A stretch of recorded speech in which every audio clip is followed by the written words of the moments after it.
Sepak bola Indonesia ini lagi, menurut gue lagi pesat banget perkembangannya. Jadi nggak ada salahnya untuk kita berpartisipasi buat ngebahas sepak bola ya kan. Karena, gue lihat sekarang tuh euforianya kerasa banget. Tiket nonton bola timnas.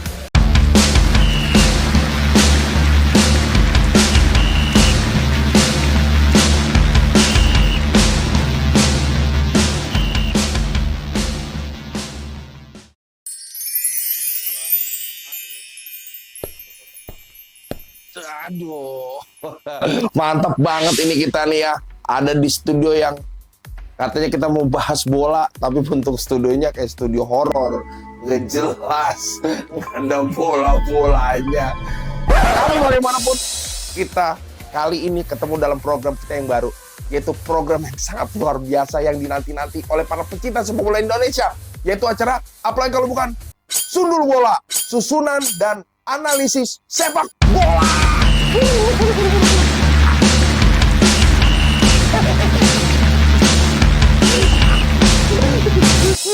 Gua ngerasa ini jadi kayak acara Smackdown.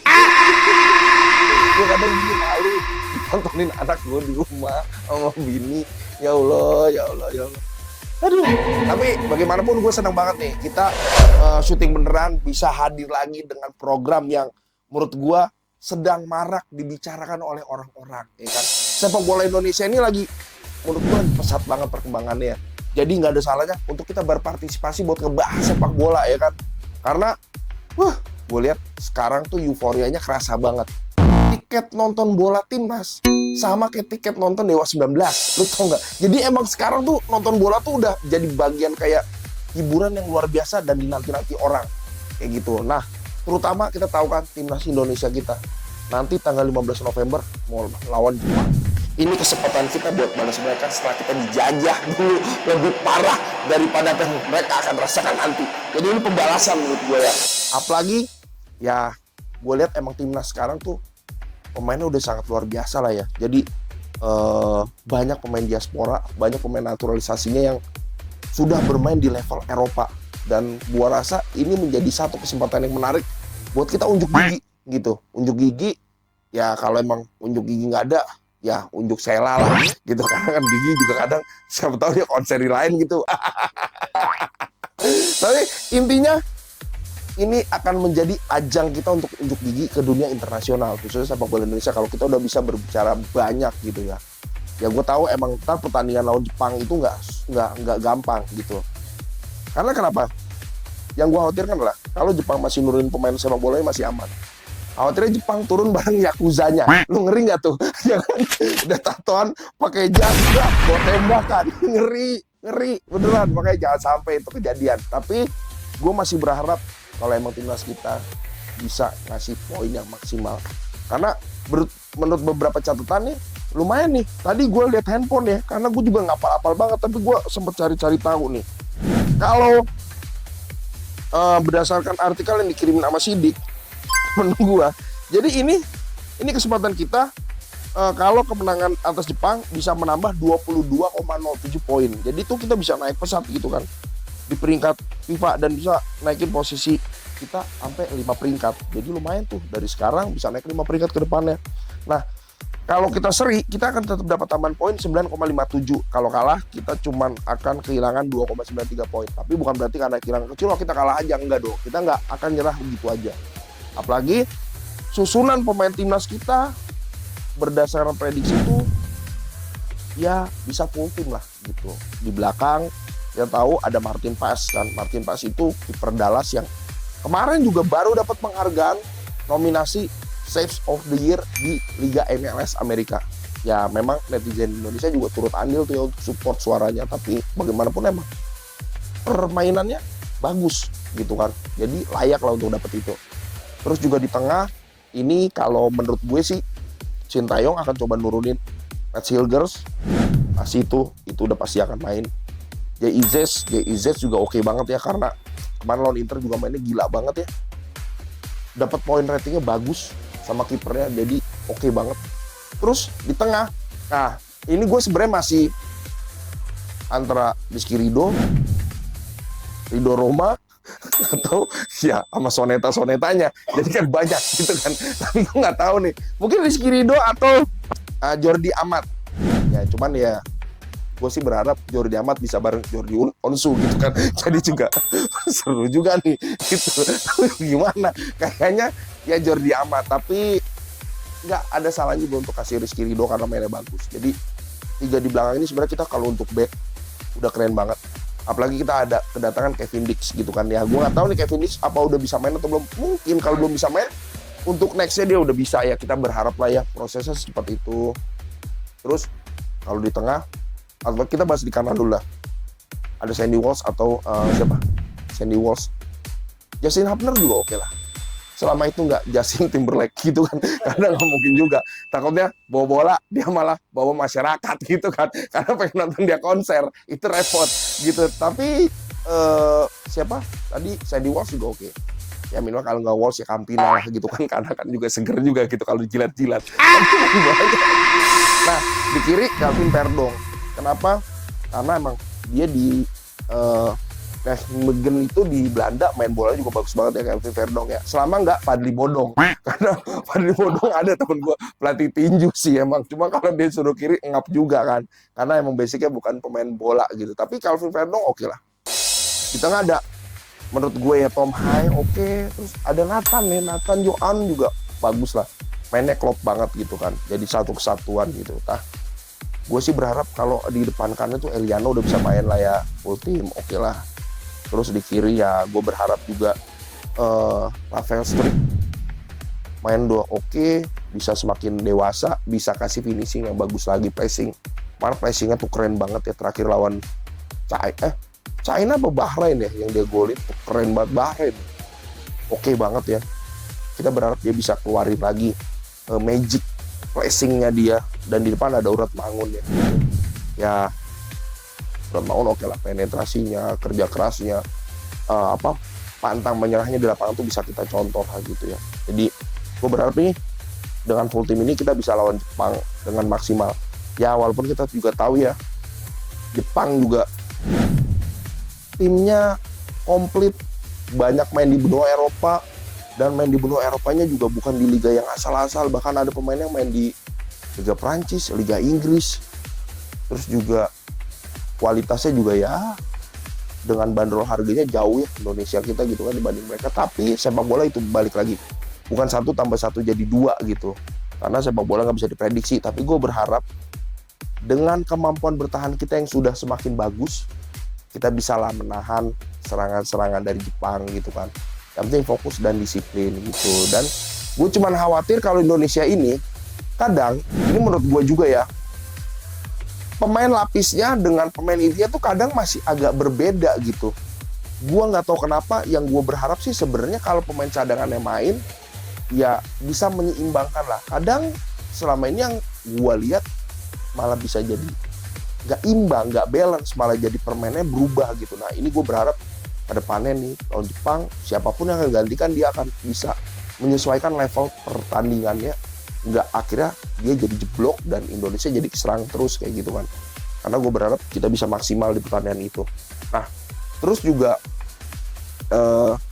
kita harus lebih ekstra dalam menahan gempuran-gempuran mereka, terutama bola truk pasnya ya. Karena yang kita tahu dia belum pernah kalah Jepang ini. Jepang ini ngebantai terus dari mulai 7-0, 5-0, 3-0 sampai terakhir dia seri kan lawan Australia. Jadi menurut gue dia ini udah levelnya udah ya oke lah, kita harus akuin dia bagus gitu. Dan kita memang tidak berharap bisa dari awal prediksinya pun kita tidak berharap muluk-muluk untuk bisa ambil 3 poin gitu kan. Kita bisa tahan dia 1 poin itu bagus banget. Jadi kalau Australia yang nahan imbang dia bisa kita tahan imbang, ya kenapa kita juga nggak berusaha untuk tahan imbang Jepang gitu kan.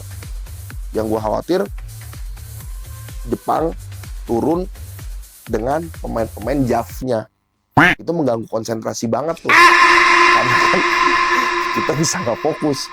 Itu ngerinya, mereka duduk di tribun fokus kiper ke sono ngelihat melon gede-gede ya kan, dipikir melon mana, taunya melon Asia mana, Asia Timur, ribet ya kan. Yang ada kita bisa kalah. Tapi gue berharap ya oke lah gitu. Dan gini ya, kita juga sebenarnya udah nggak asing lagi sama permainan Jepang. Kenapa? Karena kita juga udah biasa tuh pakai produk-produk Jepang, gitu kan, Honda, Yamaha, macam-macam, Hitachi, ya kan, Panasonic. Jadi kita udah biasa tuh pakai produk Jepang. Harusnya lawan orang Jepang, kita juga udah belajar nih dari elektronik yang kita pakai, gitu kan. Oh, nggak sulit-sulit amat. Semoga bisa aja gitu kan. Tapi gue berharap kita bisa nyimbangin dan kita bisa memberikan perlawanan yang berarti. Bukan berarti kita main di kandang, tapi kita berasa kayak ditandang terus diserang mati-matian kayak gitu. Jadi gue berharap sih ini kita bisa jadi ajang untuk bisa tunjukin ke dunia kalau level Indonesia udah berbeda dengan Indonesia dulu gitu. Dan juga gue lihat kurun usia kita juga udah bagus gitu kan, dari U15, U17 gitu. Tuh progres positifnya. Jadi gue berharap regenerasi juga ke depannya bagus, tapi itu regenerasi kita bahas untuk yang lain waktu.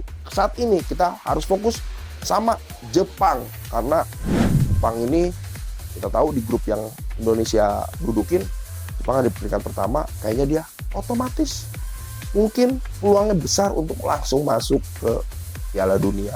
Ya kita bisa di peringkat 4 pun alhamdulillah. Kalau kita bisa langsung lolos, ya nggak masalah juga, tapi intinya semuanya harus berusaha gitu kan. Dan ya gue berharap supporter juga bisa menjadi penyemangat untuk timnas kita main.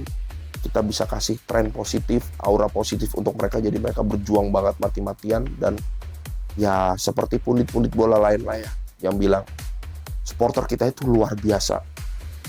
Satu stadion penuh dan lu bener-bener akan merinding kalau lu ada di situ. Bukan karena emang lagi syuting film horor, tapi emang ini auranya tuh gila banget ya, karena penontonnya tuh wah, menurut gue sih gila banget ya.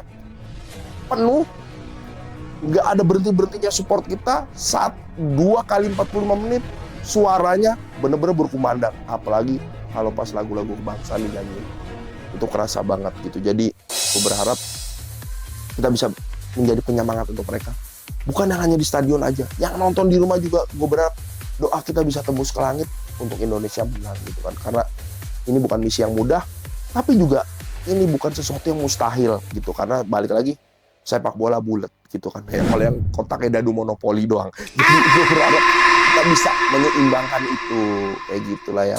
Nah pokoknya buat teman-teman, gue cuman berharap nih jangan sampai kelewat ya laga timnas kita gitu kan, yang akan tayang di TV nasional di 15 November. Jadi maksimalin, semangat, support terus kayak gitu. Nah buat teman-teman, kalau yang pengen tanya jawab boleh ke Instagram gue pribadi atau ke Instagram Syuting Beneran, kita akan tanya jawab di situ gitu kan. Yang penting kalian melemparkan pertanyaan ya, jangan melemparkan batu koral, sakit beneran sumpah, yang ada bocor gue nge-host ya. Tapi pastinya gue berharap pertanyaan-pertanyaan ini masih relevan sama apa yang kita bahas kali ini. Kita akan komitmen untuk kasih pembahasan sepak bola khususnya timnas dengan pembahasan yang sangat luar biasa gitu. Jadi mungkin akan kedatangan pulit-pulit bola yang kalian udah nggak asing lagi gitu kan. Jadi gue nggak berasa kayak live di toko ijo gitu. Jadi kayak berasa masarin daster ibu-ibu gitu kan, gue ngomong sendiri terus. Tapi karena berbekal pengalaman itu, gue pernah jualan ke meja, jadi gue ngomong nggak ada habis-habisnya kayak gitu. Tenang aja, yang penting balik lagi, Indonesia harus menang, Indonesia prioritas. Gue berharap tanggal 15 nanti kita bisa ada di puncak kemenangan lah gitu kan. Karena menurut gue ketika lu menang lawan Jepang, lu merasa saat ini lu kayak, ini kemenangan yang sangat luar biasa gitu. Karena kalau Jepangnya ada kalah, mungkin di grup ini kita juga bisa lebih hebat kayak gitu. Nah, ini ada pertanyaan dari Yunus Sungsang. Wah, ini juga nih kalau Yunus Sungsang, ini kayaknya banyak kebanyakan aerobik. Jadi dia ngiring. Nggak bener aja kasih nama lo. Ya, jadi ini dia nanya nih, apa tuh persiapan timnas menurut lu gimana bang? Nah, persiapan timnas menurut gue gimana? Kalau lu pada penasaran, nih gue kasih lihat PT-nya timnas latihannya kayak gimana. Tuh.